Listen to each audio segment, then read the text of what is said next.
everybody, today I will be showing you my British Spitfire mock. It's a World War II British plane that I find quite cool, and I felt the need to make one since I didn't have any other British vehicles, let alone planes. This is my first plane in my collection. I will be making the Stuka, however.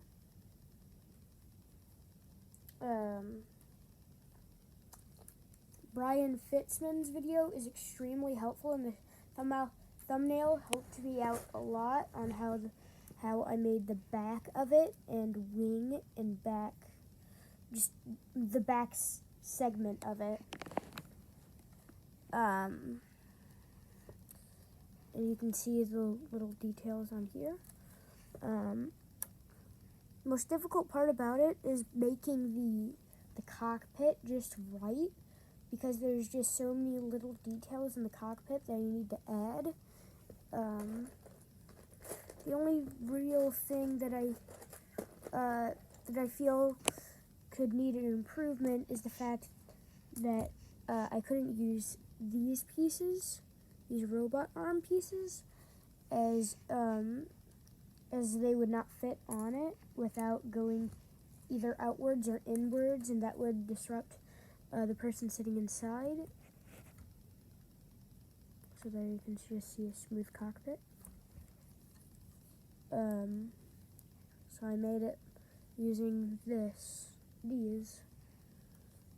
Now the propeller, I don't have the piece that Brian Fitzman and most people use, but I just used this dome piece to create that shape, and to have the 3 prongs. Unfortunately, they're not all even, and these tend to fall off actually quite a bit, so that's the only thing I'm really disappointed about.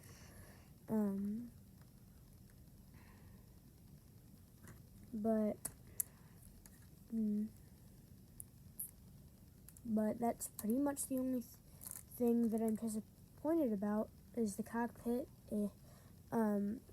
That I forgot to mention that a figure can't even fit in there without leaning him back so far that his head's like all the way back here, not like here.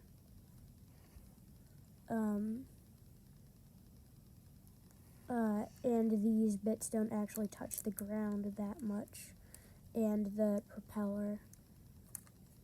So that's the only thing I'm disappointed about. However, the wings came extremely nicely.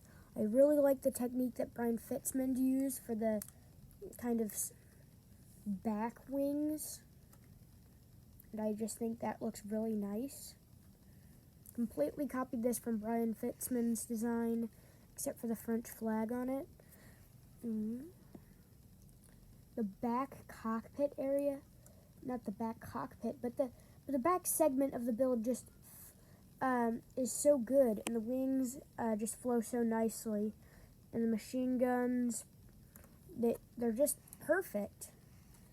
And it also has retractable landing gear, so it can fly in and land.